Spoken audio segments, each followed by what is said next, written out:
Good morning everyone.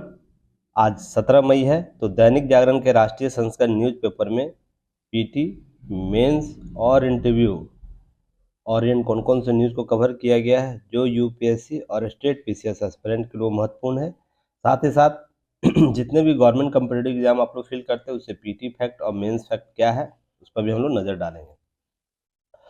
आगे बढ़ने से पहले आप YouTube चैनल को जरूर सब्सक्राइब कीजिए, शेयर कीजिए, सपोर्ट कीजिए, बेल आइकन को दबाएं ताकि सभी नोटिफिकेशन सबसे पहले आप तक पहुंचे।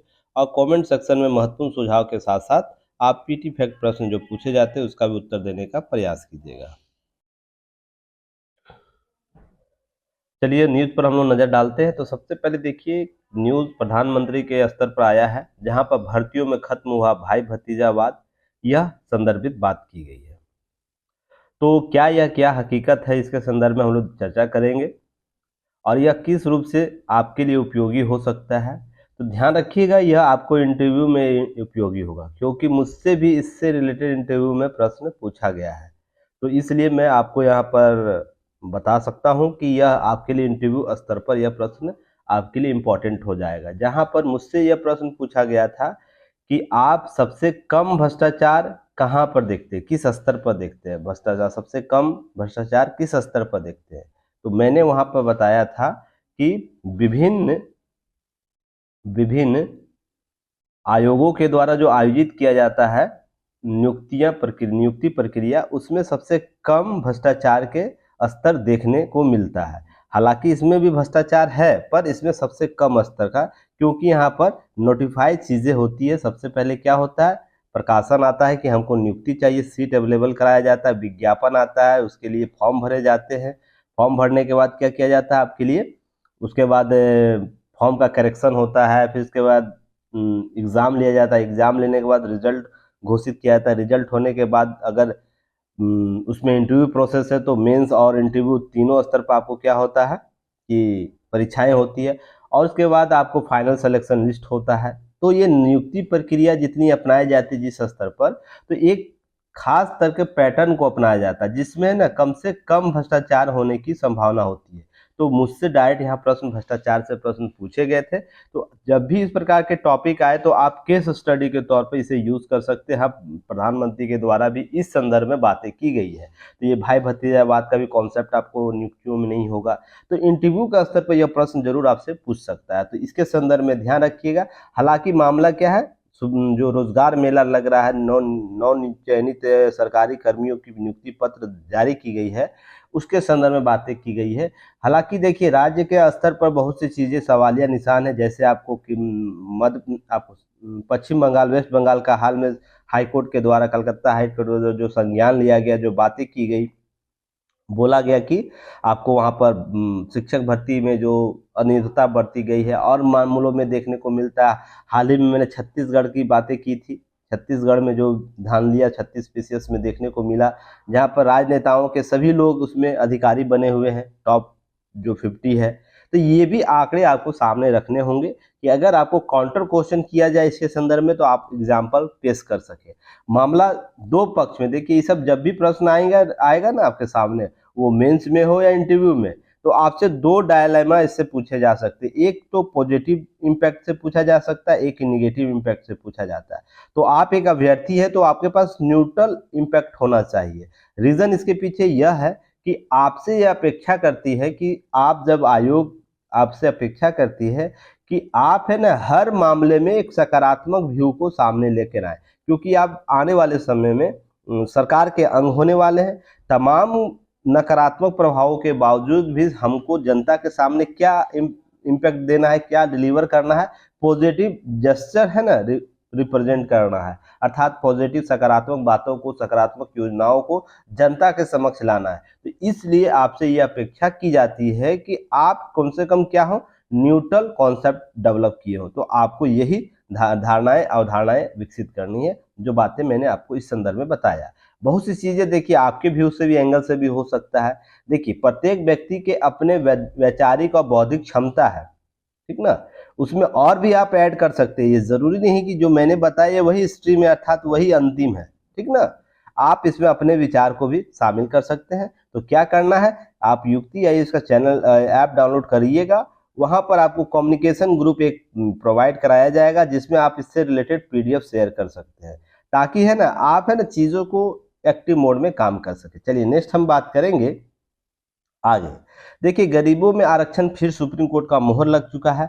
देखिए ध्यान यह रखिएगा, 103 जो संविधान संशोधन है हमेशा चर्चा में रहेगा। क्यों चर्चा में रहेगा? यह 50% जो आरक्षण दिया गया है, जो आरक्षण का प्रावधान है, उसमें कुछ संशोधन किए गए थे, उसमें कुछ बातें की गई थी, उसके साथ जुड़ा हुआ अंग है।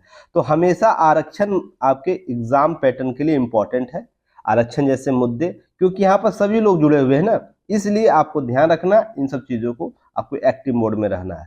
तो जो आर्थिक रूप से कमजोर शैक्षणिक संस्थानों में प्रवेश और नौकरियों पर 10% आरक्षण पर दिए जाने सुप्रीम कोर्ट में एक बार फिर मुहर लग गया। और प्रधान न्यायाधीश जो डी वाई चंद्रचूड़ की अध्यक्षता वाली 5 न्यायाधीश पीठ, संविधान पीठ ने क्या किया, सभी पूर्ण विचार याचिका थी उसको खारिज करते हुए फैसले में प्रत्यक्ष रूप से कोई खामी नजर नहीं आती, ऐसी बातें की गई है। तो वस्तुतः 103 का जो संवैधानिक संशोधन था वो कायम है। ध्यान रखिएगा, सही ठहराया है 10% आरक्षण। और ध्यान रखिएगा इसमें वैचारिक मत अलग अलग थे, पर यहाँ पर बराबरी के सिद्धांत में कोई नहीं होता है उल्लंघन। जिस दिन आया था 103 संविधान संशोधन, उस पर भी मैंने चर्चा किया था, बाद में कई दफा चर्चा हुई है।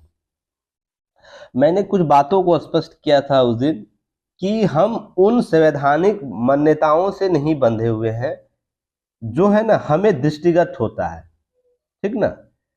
हम उन अप्रत्यक्ष भावनाओं के साथ भी जीना चाहते हैं। हमारा संविधान जो है ना दूरवर्ती सिद्धांत को पालन करता है, अर्थात संविधानवाद को पालन करता है।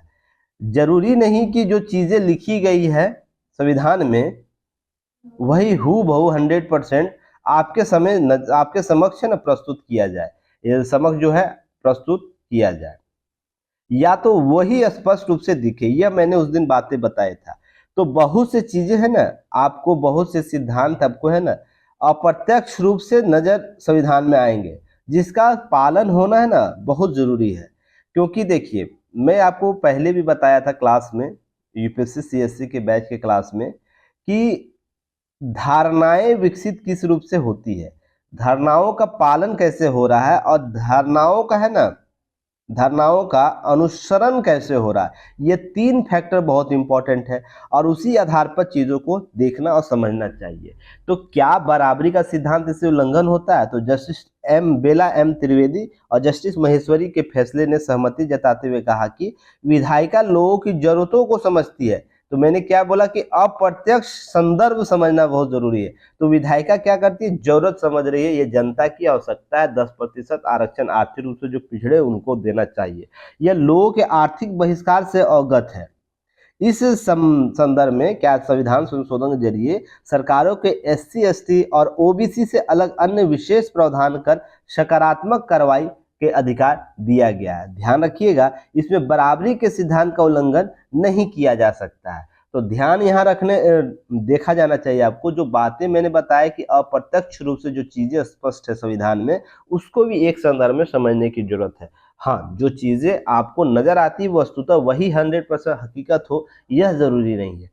इसके संदर्भ में आपको जस्टिस जो बेला है, उनके त्रिवेदी जी हैं, उनके द्वारा ये बातें की गई है। और ये कहीं ना कहीं देखिए संविधान में बहुत सी बातें अस्पष्ट रूप से वर्णित है, जो समय समय पर आपको स्पष्ट की जाती है। तो इसे भी आप लोगों को ध्यान में रखना है। चलिए नेक्स्ट हम बात करेंगे, बच्चों से जुड़ी अश्लील सामग्री का प्रसार 3 गुना बढ़ा। यह राष्ट्रीय मानवाधिकार आयोग ने इस पर क्या लिया, स्वतः संज्ञान लिया है। तो इस पर 12 मई 2023 को इससे रिलेटेड राष्ट्रीय मानवाधिकार के स्टैटिक्स पार्ट को मैंने कवर किया है, और साथ ही साथ उसका स्वतः संज्ञान शक्ति क्या है उस पर भी मैंने चर्चा किया है। तो आप 12 मई का वीडियो को जाके देख लीजिएगा, या युक्ति आईएएस के टेलीग्राम चैनल पर जाइएगा, आप वहां पर पीडीएफ आपको प्राप्त हो जाएगा। तो आप उस पीडीएफ को भी देख सकते हैं। तो आप उसका दोनों का लाभ ले सकते हैं, बाय वीडियो बाय की नोट्स जो पीडीएफ दिया जाता है उसका भी आप लाभ ले सकते हैं। राष्ट्रीय मानवाधिकार क्या है, उसकी शक्तियां क्या, वो किन शक्तियों में संदर्भ, उसे किस किस शक्ति के रूप में उसे शक्ति के रूप में उसे क्या प्राप्त है, उसे पूर्णतः शक्ति प्राप्त नहीं है, अर्थात स्ट्रीम लेवल का शक्ति प्राप्त नहीं है, किन मामलों में, तो मैंने उस दिन चर्चा किया है। तो आप लोग जाके देख लीजिएगा। बाकी रिपोर्ट की हम बात करें तो देखिए यहाँ पर भारत में इंटरनेट मीडिया बच्चों पर जुड़ी अश्लील सामग्री के लिए प्रसार 250 से 300 गुना प्रतिशत बढ़ गया है। 250 से 300% बढ़ी है। तो आयोग ने क्या किया है, केंद्र और राज्य सरकारों को नोटिस जारी किया। इंटरनेट मीडिया पर इस प्रकार खतरे रोकने के लिए रिपोर्ट प्रस्तुत किया है। 6 सप्ताह में आपको रिपोर्ट दे देना है। देखिए यहाँ पर बात करिएगा, सोचिएगा, समझने वाली बात है। अगर यह सत्य है तो यह नागरिकों को जीवन, स्वतंत्रता और गरिमा से संबंधित मानवाधिकारों के, छोटे बच्चों को इंटरनेट मीडिया पर यौन शोषण से बचाने संबंधित मानवाधिकार का या जो उल्लंघन है। रिपोर्ट के अनुसार 2023 में अब तक बच्चों से जुड़ी अश्लील सामग्री प्रसार लगभग 4,50,207 सामग्री सामने आई है। किसी मीडिया हाउस के रिपोर्ट के संदर्भ में यह स्वतः संज्ञान लिया गया और लेना भी चाहिए। इन सभी मामलों में कम से कम यह तो होना चाहिए कि हाँ, बच्चों को जो उनकी मानसिक और सामाजिक जो विकास हो रहा है वो कहीं ना कहीं उस पर अंकुश न लगे और किसी प्रकार के मानसिक तनाव में ना गुजरे बच्चे। तो इसके लिए जरूरी है कि आयोग या तो संबद्ध संस्थाएं विशेष रूप से कार्य करें। इसके लिए स्वतः संज्ञान बहुत जरूरी हो जाता है। तो ये मामले आप देखने को ध्यान में रखना है आपको। आंकड़े भी अगर कभी आपसे पूछे, बच्चों के संदर्भ में आंकड़े पूछे तो आंकड़ों को यहाँ से प्रस्तुत कर सकते हैं। फिर 12 मई का जाके वीडियो देखिएगा, राष्ट्रीय मानवाधिकार के सभी पक्षों को वहां पर स्पष्ट कर दिया गया है। आगे बढ़ते हैं, आगे चलिए। देखिए एक मामला और आया है पॉस्को एक्ट में। देखिए यह थोड़ा सा ध्यान में रखिएगा आप लोग कि कभी काम दे सकता है। यह एक्ट के संदर्भ में जो बातें आपको दिल्ली में, आपको नई दिल्ली में बोला गया, दिल्ली के हाई कोर्ट के द्वारा यह बातें की गई है, जहां पर नाबालिग, अगर नाबालिग के पास जन्म या स्कूल प्रमाण पत्र नहीं होता है तो उसकी हड्डियों के परीक्षण किया गया है तो बालिग नाबालिग होने की सजा वाली उम्र में पीड़ितों के बालिग मान लेना पोस्को अधिनियम का उद्देश्य नहीं है। पोस्को एक्ट क्या कहता है कि बालिग होगा, आपको 15 से नीचे का आपको समझने की जरूरत है। तो यहाँ पर जब न्यूनतम सीमा जो निर्धारित किया गया उस एक्ट के तहत किसी को सजा का प्रावधान किया जाता है। तो इसका मतलब यह नहीं है पॉस्को एक्ट का कि किसी भी सीमा का अगर हम उम्र सीमा दे दे रहे हैं, अगर बच्चे के पास जन्म प्रमाण पत्र नहीं है, किसी स्कूल प्रमाण पत्र नहीं है, तो क्या किया जाता है, हड्डी से ना उम्र की सीमा निर्धारित की जाती है। और क्या कहा जाता है, हड्डी का जो उम्र सीमा निर्धारित होता है जिसे ओसिफिकेशन टेस्ट बोला जाता है, ओसिफिकेशन टेस्ट बोला जाता है, उसमें है ना एक औसत सीमा बताई जाती है। अर्थात इस बच्चे की, मान लीजिए इस बच्चे का ए बच्चा है, उसका ओसिफिकेशन किया जाता है तो ध्यान रखिएगा वो औसत बताएगा कि हाँ 13 से 15 साल का है या 15 से 17 साल का है, 2 वर्ष के गैप के अनुसार बताया था। इसका मतलब यह होता है हम अधिकतम नहीं मानेंगे, न्यूनतम को मानेंगे। इस संदर्भ में बातें की जा रही है। तो यहाँ पर ध्यान रखिएगा इस चीज को, थोड़ा सा क्या करना है कि जो बच्चे के ओसिफिकेशन टेस्ट किया गया 15 से 17 वर्ष के बीच क्या हुआ की उम्र मानता है तो ऐसे में अदालत कम उम्र के पक्ष में विचार करना चाहिए। ये बातें की गई है न्यायमूर्ति जसमीत सिंह के पीठ में कहा गया पोक्सो ने। तो औसत माना जाएगा तो वहां न्यूनतम को माना जाएगा। तो ये थोड़ा सा ध्यान रखना है। आपको कब काम देगा, जब ये पोस्को एक्ट के संदर्भ में कुछ बातें की जाएगी या तो कहीं पर आपको अधिकारों के संरक्षण की बात की जाएगी तो न्यायालय किस रूप से अपने संविधानवादी प्रवृत्ति के रूप में काम करता उसे, क्योंकि विधि द्वारा स्थापित प्रक्रिया क्या कहता है कि आपको 15 से 17 वर्ष यह है उनका ओसिफिकेशन टेस्ट। तो 15 से 17 का मतलब हम औसत 16 भी मान ले तो ये पोस्को एक्ट इस बच्चे पर लागू नहीं होगा, अर्थात उस जो मामला में आया होगा उस पर लागू नहीं होगा। तो ध्यान रखिएगा न्यायालय क्या कहता है कि न्यूनतम को मानेंगे, अर्थात यह संभावना व्यक्त की जा सकती है कि उस बच्चे का उम्र 15 वर्ष रहा होगा। तो यह संविधानवादी प्रवृत्ति जो विधि द्वारा स्थापित प्रक्रिया से अलग हटकर समसामयिक रूप से जो घटनाएं घट रही है उसके संदर्भ में हम निर्णय लेंगे जो हमारे सामने उचित लगेगा और प्रक्रियाएं लगेगी। तो इसको समझने की जरूरत है आपको। मैंने पहले भी यूपीएससी सीएससी की क्लास में आप लोगों को कवर किया ये सब टॉपिक, तो आप लोग ध्यान रखिएगा। चलिए अब है आसमान में धूल का बसेरा, हवा में सेहत खराब हुई, ऐसे बातें की गई है।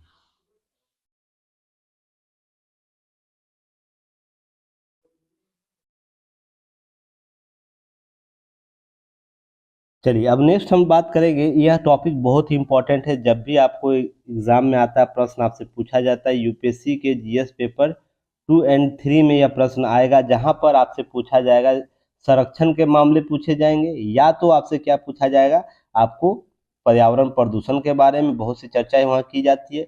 तो यहाँ पर देखिए 2-3 चीजें ध्यान में रखिएगा। सबसे पहले तो ध्यान यह रखना है कि इसमें किस मेटल का चर्चा किया जा रहा है। तो PM10 की चर्चा की जा रही है, जो खतरनाक स्थल पर है, धूल भरी आंधी में चल रही है दिल्ली में, आपको आवा हवा बदल रही है तो दिल्ली की, ये सब चर्चा में रहेगा। तो ये सब लगातार प्रश्न यूपीएससी भी पूछती है, पीसीएस स्तर पर भी प्रश्न पूछे जाते हैं। तो इसको ध्यान में रखना है कि CSUM जो है, CQM, तो उसके द्वारा बताया गया कि वायु गुणवत्ता प्रबंधन आयोग ने एक आपात बैठक में इसे असमान घटना करार दिया है। तो यह बैठक क्या होता है, इस पर हम लोग चर्चा करेंगे। PM10 क्या है, इसके संदर्भ में लोग बातें करेंगे। तो यह जब भी टॉपिक आएगा, सबसे पहले तो आपके ध्यान में यह रहना चाहिए कि क्या होता है पार्टिकुलर मैटर क्या होता है। तो विभिन्न प्रकार के पार्टिकुलर मैटर की चर्चा की जाती है। देखिए पहले PM1.0 को समझने का प्रयास कीजिएगा।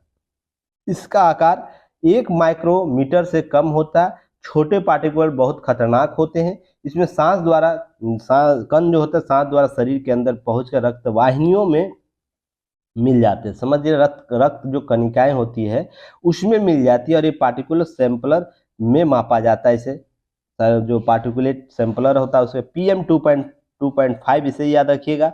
इसका जो होता है 2.5 माइक्रोमीटर के से कम होता है। यह आसानी से शरीर में प्रवेश करेगा, गले में खराश, फेफड़ों में नुकसान और जकड़न पैदा कर देता है आपके शरीर में। इससे ambient fine dust sample PM2.5 द्वारा मापते हैं, ध्यान रखिएगा। यह टेस्ट का नाम भी आप लोगों को ध्यान में रखना है। उसके बाद आपको PM10 आपको याद रखना है, जिसमें रिस्पायरेबल पार्टिकल मैटर, जिसे हम लोग के संदर्भ में समझते हैं। इसका आकार क्या हुआ, 10 माइक्रोमीटर से कम होता है। यह शरीर के अंदर पहुंचकर सारी बीमारियों में फैलाता है। राष्ट्रीय परिवेश वायु गुणवत्ता मानक, जिसे हम लोग NAQS बोलते हैं, नेशनल एबिटेशन एयर क्वालिटी स्टैंडर्ड्स, ध्यान रखिएगा। इसकी है ना 1982 में अधिसूचित किया गया था इसे।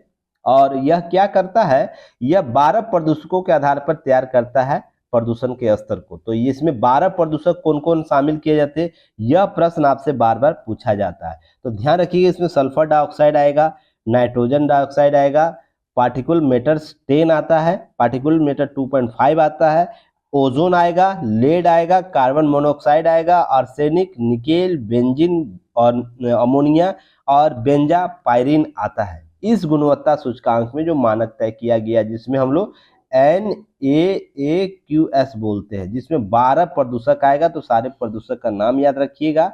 उसके बाद राष्ट्रीय वायु गुणवत्ता सूचकांक, जो आपको इसमें क्या किया जाता है, 2015 में लॉन्च किया गया, इसे लाया गया, रियल टाइम मैनेजमेंट पर इस पर जारी किया जाता है। इसमें 8 प्रदूषक शामिल है। तो यह भी प्रश्न आपसे पूछा जा चुका है। तो ध्यान रखिएगा, इसमें कौन कौन शामिल है प्रदूषक के तौर पर। तो PM10 शामिल है, PM2.5 शामिल है, नाइट्रोजन डाइऑक्साइड शामिल है, ओजोन शामिल है। ओजोन कहने का मतलब जब भी होगा धरातलीय ओजोन की बात हो रही है, समझने का प्रयास कीजिएगा। यह वायुमंडलीय, ऊपरी वायुमंडल जो हम लोगों को पराबैंगनी किरणों से रोकता है, उसकी ओजोन की बात नहीं हो रही। जो वायुमंडल जो भूमि से ऊपर जो है, उसमें जस्ट जो वायुमंडलीय परिवेश में है, उस वायुमंडल ओजोन की बात की जाती है। इसमें अमोनिया की बात कीजिए, सल्फर डाइऑक्साइड की बात की, कार्बन मोनोऑक्साइड की बात कीजिए। लेड के आधार पर वायु गुणवत्ता 6 श्रेणियों में बांटा गया है। तो ये ध्यान रखिएगा। अब लेड, ये 8 प्रदूषक हो गए। उसके बाद इन 8 प्रदूषक के बाद अब जब जिस प्रकार से वायुमंडल में प्रवेश करती है, उसके आधार पर 6 श्रेणियों में बांटा गया। तो याद रखिएगा, अच्छी रहेगी तो 0 से 50 तक का मानक दिया जाता है, संतोषजनक 51 से 100। उसके बाद समान प्रदूषण 101 से लेके 200, खराब प्रदूषण 200 से लेके 301 पार्टिकल मीटर तक। और उसके बाद ध्यान रखिएगा, लास्ट आपको बहुत खराब रहेगा तो 301 से 400, और गंभीर, जहां पर हमें हर स्तर पर सोचने की जरूरत है। इसके बाद अगर यही लगता रहेगा तो मानवीय जीवन पर लिए खतरा हो जाता है। ये सब चीजें ध्यान रखिएगा। 500 के स्तर पर अगर पहुंच जाता है तो देखिएगा अभी कितना पहुंचा, यहाँ 446 लिखा हुआ था शायद ना। देखिए सुबह 441 रहता है, और शाम तक आते आते सुबह 7 बजे बढ़कर यह क्या होता है कि 790 माइक्रोन्स प्रति घन मीटर के स्तर पर चल जाता है। तो यह बहुत ही खराब स्थिति है। कहीं ना कहीं सरकारों को सोचने की जरूरत है कि व्यवस्थाओं को कैसे ठीक किया जाए।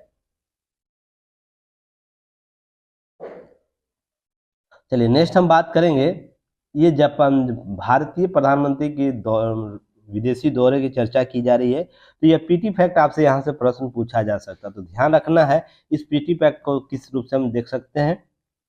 तो सबसे पहले तो याद रखना है 19-21 मई को जापान की यात्रा पर जाएंगे, तो जापान के प्रधानमंत्री आपको पीएम फीएमओ की सीधा याद रखना है। ये सब प्रश्न आपको पीसीएस लेवल पर पूछा जाता है।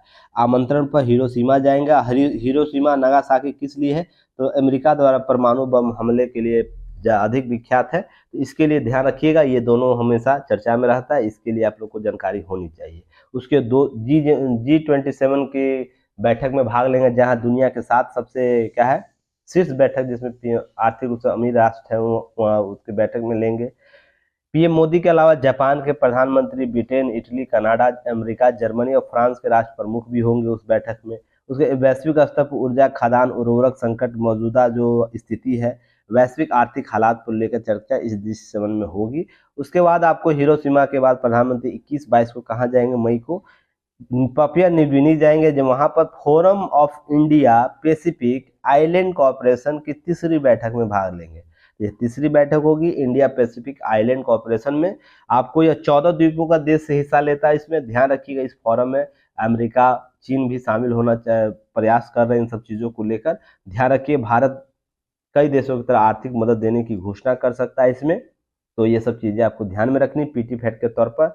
उसके बाद 24 मई को प्रधानमंत्री कहाँ जाएंगे, ऑस्ट्रेलिया जाएंगे। ऑस्ट्रेलिया के पीएम एंथनी अल्बनीज आमंत्रण पर सिडनी जाएंगे और 24 मई को क्वाड देशों के प्रमुख बैठक में भाग लेंगे। अब क्वाड क्या है, आपको 4 देशों का संगठन है जिसमें भारत, अमेरिका, ऑस्ट्रेलिया, जापान शामिल है। तो ये सब पर पहले भी चर्चा हो चुकी, क्वाड क्या है, आपको इंडिया पैसिफिक फोरम क्या है, सभी पर चर्चा पहले हो चुकी है। तो प्लीज जाके आप लोग पहले के वीडियो देखिए, पीडीएफ से आप कवर कर सकते हैं। चलिए नेक्स्ट हम लोग बात करेंगे। देखिए एक यहाँ पर अंडरलाइन करना मैं भूल गया था, यहाँ पर संचार साथी पोर्टल लॉन्च किया है हमारे रेल मंत्री के द्वारा, जिसमें जामताड़ा जैसे साइबर ठगों पर लगेगी लगाम। तो देखिए जामताड़ा झारखंड का एक क्षेत्र है जहां पर आपको है ना देश में जितने भी लगभग साइबर क्राइम होता है वो यहीं से प्रसारित होता है। यहाँ पर यहाँ के लोग शामिल होते हैं। और देखिए ध्यान रखिएगा आर्टिफिशियल इंटेलिजेंस की मदद से साइबर में हाल में जो 87 करोड़ मोबाइल कनेक्शन जांच की, 40 लाख संदिग्ध मोबाइल नंबरों को पहचान के, जिसमें 36 लाख कनेक्शन निष्क्रिय कर दिए।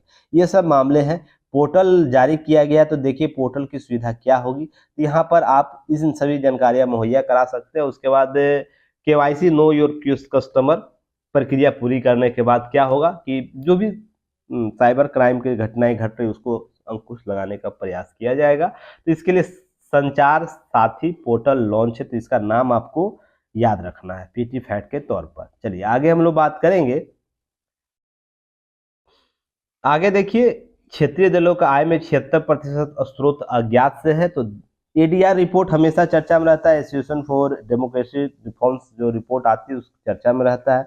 तो देश में क्षेत्रीय दलों के वित्त वर्ष 2021-22 में अज्ञात स्रोतों से लगभग आपको 88,775 करोड़ रुपए आमदनी हुई, जिसमें कुल कितना आय 76% जो अज्ञात स्रोत हो, जिसके लिए कोई कौन दान कर रहा है इसकी किसी को जानकारी नहीं है। तो ध्यान रखिएगा एडीआर रिपोर्ट इसी पर आया है, जारी किया है। अज्ञात स्रोतों राजनीतिक दलों के आय में 20-21 तुलना बढ़ी है। और देखिए यहाँ पर 20-21 में क्षेत्रीय दलों की आय लगभग 530.70 था, जो इसमें आपको 26.93 करोड़ रुपया हो गया। ये सब ध्यान रखिएगा आंकड़े अज्ञात स्रोत से मिले। 20,000 रुपये से अधिक दान को ज्ञात स्रोत से आय में परिभाषित किया जाता है, ध्यान रखिएगा, पर उससे नीचे के अज्ञात स्रोत के रूप में होता है। तो ये सब आंकड़े आपको दिए गए हैं।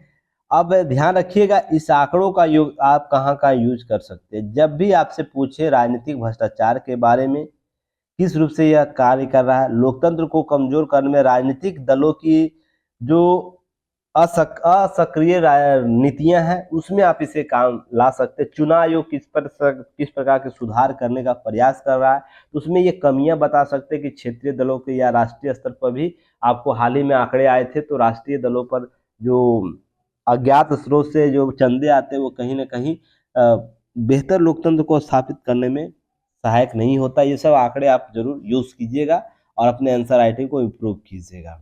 चलिए नेक्स्ट हम बात करेंगे।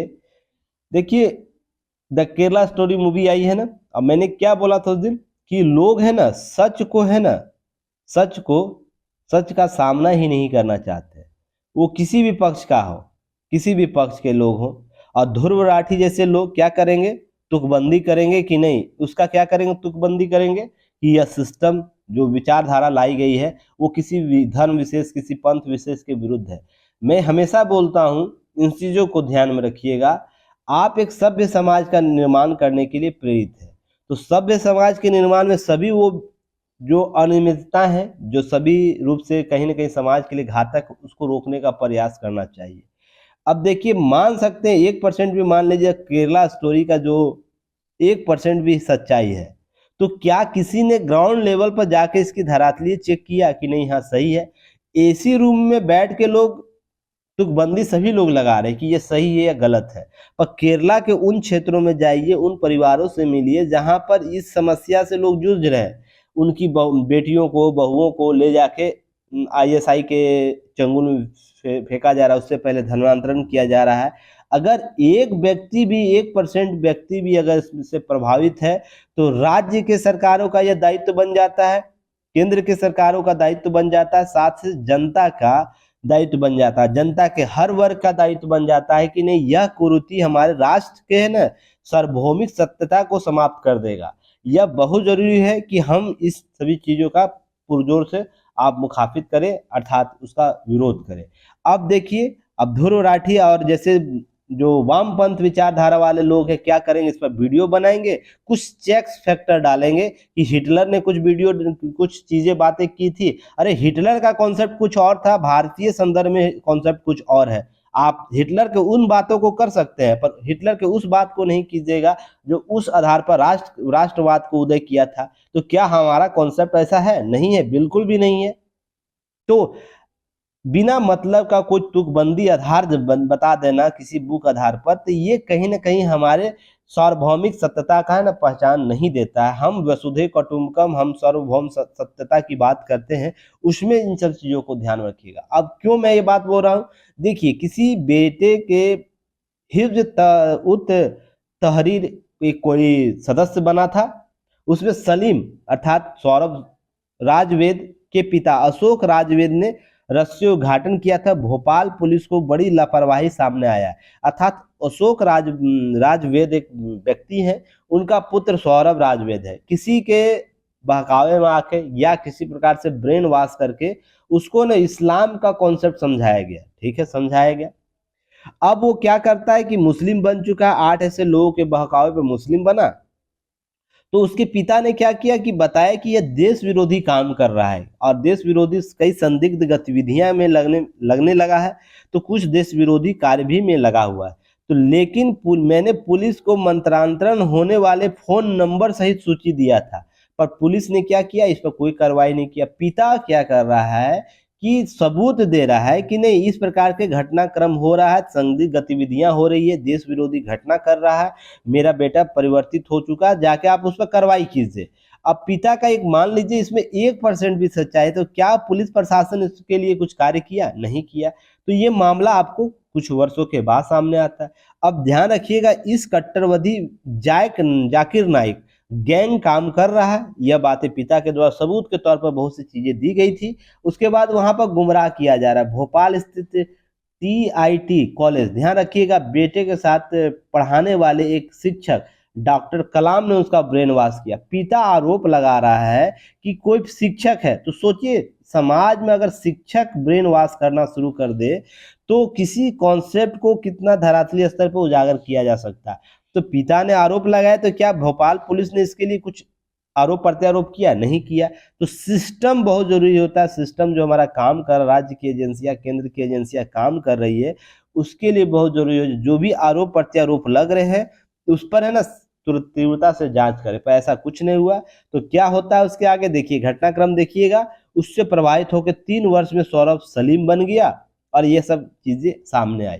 यही है कॉन्सेप्ट, समझिएगा द केरला स्टोरी में। ऐसा नहीं कि जिसके पिता या माता या परिवार प्रभावित रहा होगा, जिस बच्ची का धर्मांतरण कर दिया गया होगा, उसके बाद जो लव जिहाद का कॉन्सेप्ट चलाया गया, उसके बाद जो आपको अ, सीरिया जैसे देशों में आईएसआई के क्षेत्रों में भेज दिया गया। ऐसा नहीं पिता ने कार्य इसके लिए विरोध प्रदर्शन नहीं किया होगा या कोई लेख नहीं है, हमारा सिस्टम ही सपोर्ट नहीं करता है ऐसे मामलों में। अगर सिस्टम प्रथम दृष्टया सपोर्ट कर दे तो एक व्यक्ति का जैसे ही इस मामले में इस प्रकार की घटनाएं में शामिल होगा तो तुरंत वो एक्टिव मोड में काम करेगा, प्रशासन उसे सजा दिलाएगी, जो भी व्यक्ति है संबुद्ध है। तो यहाँ पर तुष्टीकरण की राजनीति चलाई जाती है कि नहीं, मुस्लिम है तो इस तरह कर रहा है तो भाई हम करेंगे, तो उसके विचार को ऐसा क्यों होगा। सबसे पहले इंपॉर्टेंट फैक्ट गलत है, जो मैं हमेशा बोलता हूं,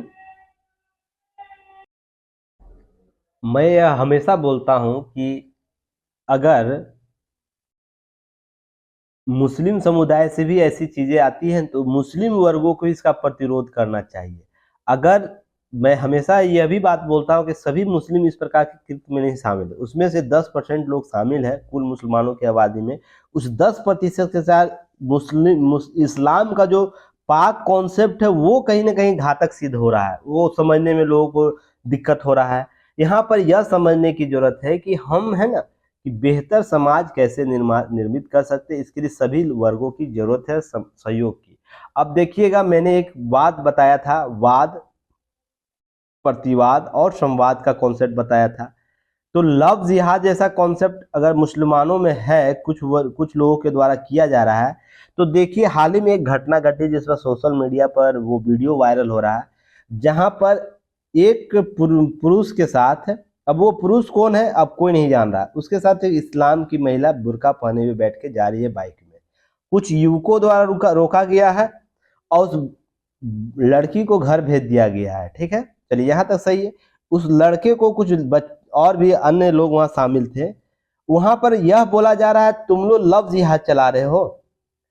अब देखिए, मैंने दो चीज बताई थी कुछ दिन पहले ही कि अगर मान लीजिए लव जिहाद जैसे कॉन्सेप्ट मुसलमानों के द्वारा चलाए जा रहे हैं, मान लीजिए इसमें 1% भी सत्यता है, हम अधिक की कामना भी नहीं कर रहे, 1% ही मान लीजिए सत्यता है, तो इसी के प्रतिवाद में, वाद ये हो गया, प्रतिवाद में हिंदू वर्गों के द्वारा भी चलाया जाएगा, उनको भी मोटिवेट किया जाएगा, और कुछ इस प्रकार के लोग होंगे मोटिवेट भी होंगे, वो भी करेंगे। अब 1% इसकी भी सत्यता मान लीजिए, तो बताइए इसके बाद समाज कहाँ जाएगा। सोच के देखिएगा, हम वाद और प्रतिवाद के संदर्भ में ही फंसे रहेंगे और जो हमारा विकास का अन्य द्योतक मानक है उसके पीछे ही हम पहुंच पाएंगे। इसलिए मैं बोलता हूं हमेशा संवाद का कॉन्सेप्ट आप लेकर चलिए। अगर विरोध प्रदर्शन हो रहे हैं तो बैठिए सभी लोग, नहीं तो राज्य की एजेंसी अर्थात न्यायालय के पास जाएगा तो आपसे सारे वो प्रश्न किए जाएंगे जो आपके लिए खतरनाक हो जाएगा।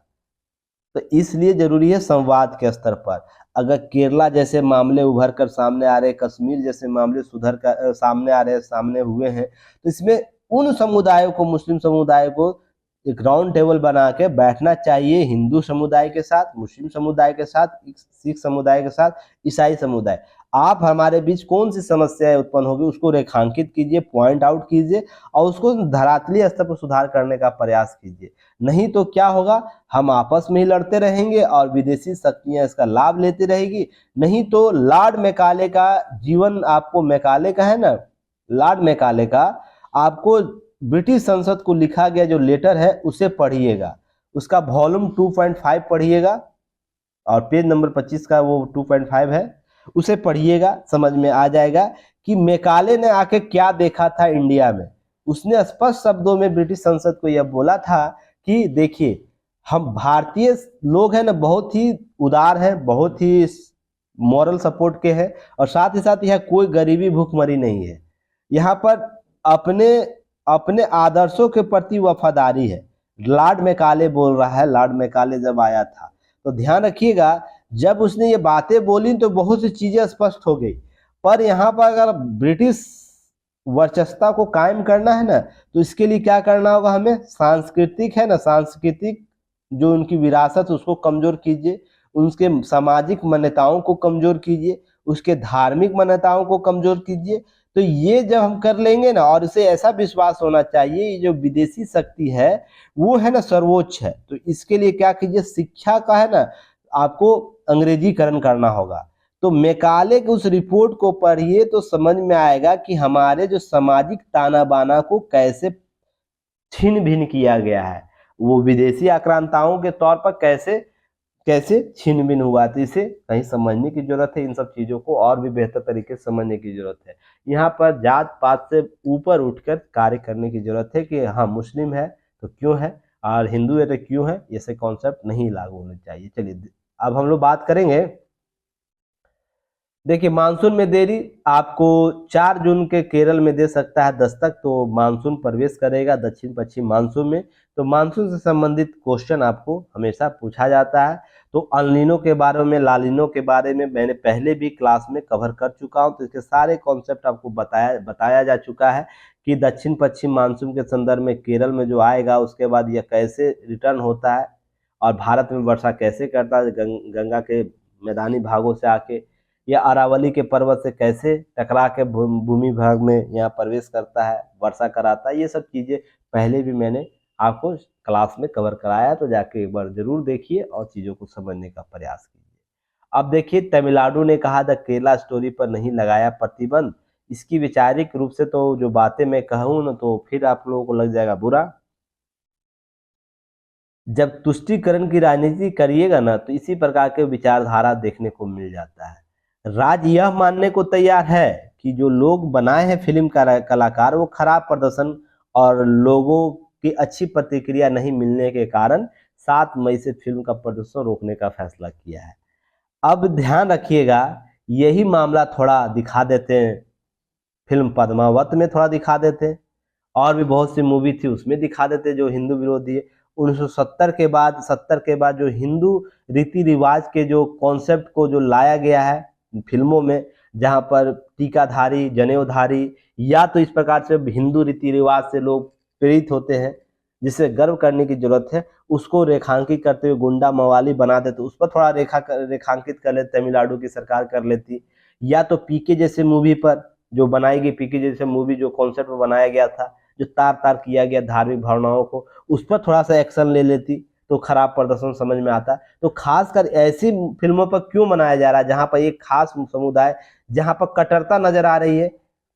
हमेशा याद रखिएगा, जब दोहरी नीति अपनाएगी सरकार, जब दोहरी नीति अपनाएगी, लोग लगाते, दोहरी नीति कहने का मतलब एक ही पैरामीटर दोनों वर्गों के लिए होना चाहिए ना, पर एक के लिए अलग पैरामीटर, दूसरे के लिए अलग पैरामीटर, राज्य इस प्रकार से व्यवहार करने लगे ना तो राज्य के चरित्र पर ही प्रश्न चिन्ह उठने लगता है। तो ध्यान रखने की जरूरत है कि राज्य सरकार ने क्या कहा। यह बोला कि फिल्म कलाकारों के प्रदर्शन और लोगों के खराब अच्छी प्रतिक्रिया नहीं मिलने के बाद की। तो यहाँ पर ध्यान रखने की जरूरत है। तो जब हिंदू समुदाय के द्वारा किया जाता है, फिल्म का प्रतिक्रिया किया जाता है, तो उस समय क्यों नहीं बैन करते हो जी। समझने वाली बात है कि यहाँ राज्य सरकार है ना, एक्सेप्ट ही नहीं कर पाती है कि इस प्रकार के कॉन्सेप्ट ही समाज को घातक सिद्ध कर रहे। राजनीतिक हम लोग राजनीतिक इच्छाओं की पूर्ति के लिए लोग ऐसा नहीं कि मुस्लिम समुदायों का यूज नहीं हो रहा, हिंदू समुदायों का यूज नहीं, दोनों समुदायों का यूज हो रहा है। अगर मुस्लिम समुदाय में मुखर होकर सामने आ जाए नहीं ऐसी है, हम लोग जांच किए, जाइए यहाँ पर देखिए, मैं हमारे पड़ोसी के पास है, हमारे लोग जानकारों के पास है, तो राज्य मजबूर हो जाएगा ना एजेंसियां। पर मुस्लिम भी मौन स्वीकृति अपनाए, चलो हम लोग को क्या मतलब, हम लोग जो चीजें, हमारा तो इस्लाम समृद्ध हो रहा है। अरे बेखुदी ये कॉन्सेप्ट है। इस्लाम का जो उदय हुआ है किस संदर्भ में हुआ उसे समझने की जरूरत है। इस्लाम का उदय और इस्लाम का विस्तार का अंतर मूल मकसद समझने का प्रयास कीजिएगा। वर्तमान संदर्भ में इस्लाम का विस्तार किस तरह हो रहा उसके मूल संदर्भ को मैंने एक ही दिन आप लोगों को बताया है।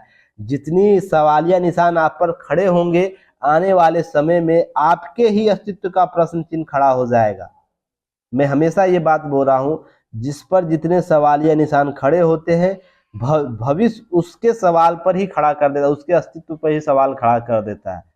तो यहाँ पर समझने वाली बात है कि अभी भी समय है चीज़ों को समझने की, हकीकत को समझने के लिए, धरातलीय समस्याओं को समझने के लिए। जो बातें मैंने पिछले इस वीडियो अभी जस्ट एक्सप्लेनेशन किया हूँ धर्मांतरण के मामले, उसी चीज़ को यहाँ भी रखिएगा और चीज़ों को समझने का प्रयास कीजिएगा। राज्य एक्सेप्ट करना ही नहीं चाहती है कि समस्याएं हैं हमारे समाज में, हमारे भूमि क्षेत्र में। अब देखिएगा, इस प्रकार से जिस दिन अति हो जाएगा ना, घातक नासुर हो जाएगा, यही राज्य ने फिर रोना रोएगा कि नहीं मैं समय के साथ अगर ये प्रतिबंध कर लेता। अब मान के देखिए, हकीकत मान लीजिए अभी 1% ऐसी घटना हो रही है, अब ये मान लीजिए 70-80% तक के स्तर को पहुंच जाता है, तो केरला और तमिलनाडु या इस प्रकार के जो भी राज्य सम्मिलित हैं जहां पर घटनाएं होंगी, तो समझ के देखिए वो राज्य के अराजकता की स्थिति समझ के देखिएगा, तो स्वयं आकलन कर सकते हैं, तो यहाँ पर चीजें स्पष्ट हो जाएगी।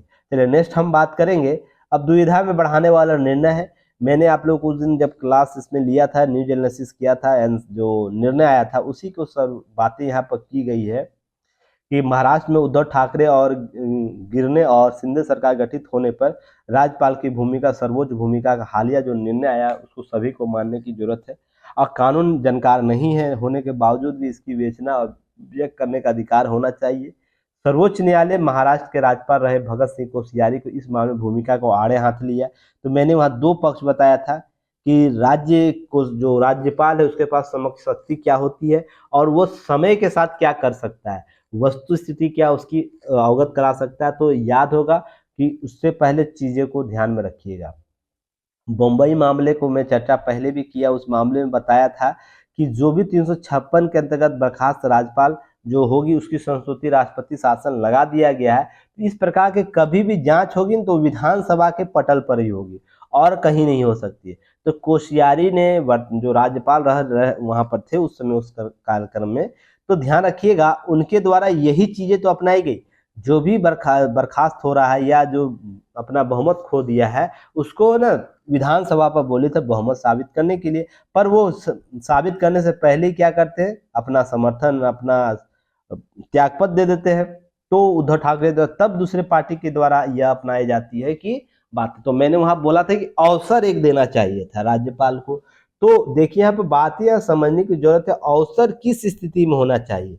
अवसर इस स्थिति में होना चाहिए कि जो वर्तमान जो सरकार कार्य कर रही है उसके पास समक्ष बहुमत की स्थिति हो, वो विधानसभा में अपना बहुमत साबित करने के लिए तत्पर हो। तो ऐसी स्थिति में समय सीमा देनी चाहिए ना। अब वो समय से पहले त्यागपत्र दे रहे हैं विधानसभा में आने से पहले ही, तो इस पर राज्यपाल क्या कर सकता है। राज्यपाल के पास एक संवैधानिक बाध्यता है, भाई ए पार्टी ने नहीं बहुमत साबित किया तो बी वाले को मौका दो, बी भी नहीं कर पाया सी को दो। ये जो भी सक्षम प्रक्रिया है, अगर नहीं कर पाता है कोई तो क्या करना, चुनाव की घोषणा करना है, या तो उससे पहले क्या करना, चुनाव की घोषणा करने से पहले केंद्र को सूचित करना है कि यहाँ पर वर्तमान किसी पार्टी के पास क्या है, आपको सक्षम बहुमत नहीं है, तो यहाँ पर राष्ट्रपति शासन लगाने का अनुशंसा करना चाहिए। अब राष्ट्रपति शासन लगाने से पहले केंद्र सरकार चुनाव आयोग से राय लेती है, कुछ बातें करेगी, क्या अभी चुनाव कराने के लिए आप भी सक्षम है। अगर चुनाव आयोग यह बोल देती हाँ मैं सक्षम हूं, तो वहां पर तुरंत तत्काल रूप से चुनाव कराए जाते, नहीं तो राष्ट्रपति शासन यथास्थिति कायम करा दी जाती। यह कहीं प्रक्रिया है, यह समान रूप से अनुसरण, यही प्रक्रिया को अपनाया जाता है। पर तत्परता को लेकर प्रश्न चिन्ह हमेशा होता है। अब सक्षम प्रक्रिया को नहीं अपनाया जाता, उस बीच के चीजों को अपना लिया जाए, जैसे राष्ट्रपति शासन तुरंत लग जाएगा। तो इसके लिए पटल पर, विधानसभा पटल पर बहुमत सिद्ध करने के तमाम अवसर उपलब्ध होने चाहिए।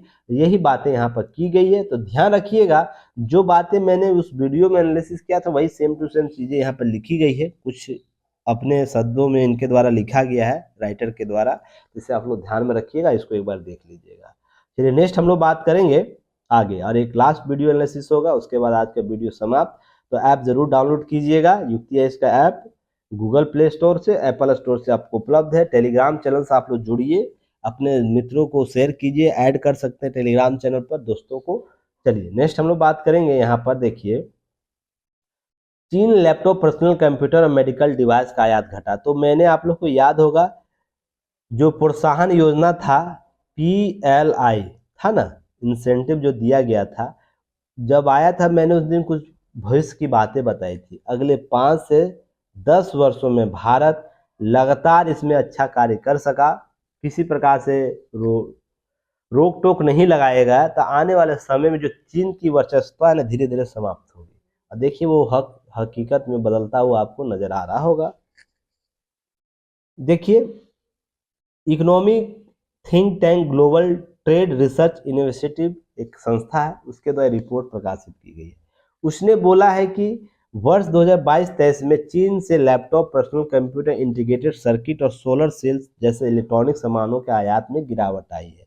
इस सेक्टर सबसे ज़्यादा उत्पादन से जुड़ी पीएल शुरुआत की गई थी, उससे हुआ लाभ। जैसे चिकित्सा उपकरण में आपको 13% का गिरावट दर्ज किया गया है।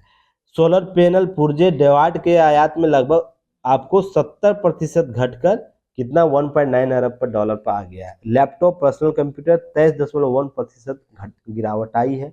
इसी प्रकार से मोबाइल फोन 4.1% घटा है। तो यह आंकड़े आपको अच्छे से राइट डाउन कर लेने काम देगा। यूरिया दूसरे फर्टिलाइजर में 26% की गिरावट दर्ज की गई है। अब पर ध्यान रखिएगा, लिथियम आयरन बैटरी आयात में 96% बढ़ा है, क्योंकि जो इलेक्ट्रॉनिक व्हीकल है उसके लिए लिथियम बैटरी की आयात की जरूरत है। तो आयात इसे चीन से ही होता है, तो सबसे पहले चीन के इलेक्ट्रॉनिक्स आयात वृद्धि बढ़ी है, तो लिथियम में बढ़ी है, बाकी अन्य क्षेत्रों में बढ़ी है। तो लिथियम भी आने वाले समय में जब हम गुजरात में वो कारखाना स्थापित कर लें, जो हाल ही में लिथियम से संबंधित बनाने के लिए प्रक्रिया अपनाई गई है। साथ ही साथ ध्यान रखिएगा, इतना गिरावट के बावजूद भी चीन भारत का सबशीर्ष आयातक आपूर्ति देश बना हुआ है। इससे लिस्ट हाल ही में जिसमें आपको आंकड़े दिए गए थे आपको टॉप 10 के, तो लास्ट क्लास में उसे भी आप लोग याद रखिएगा।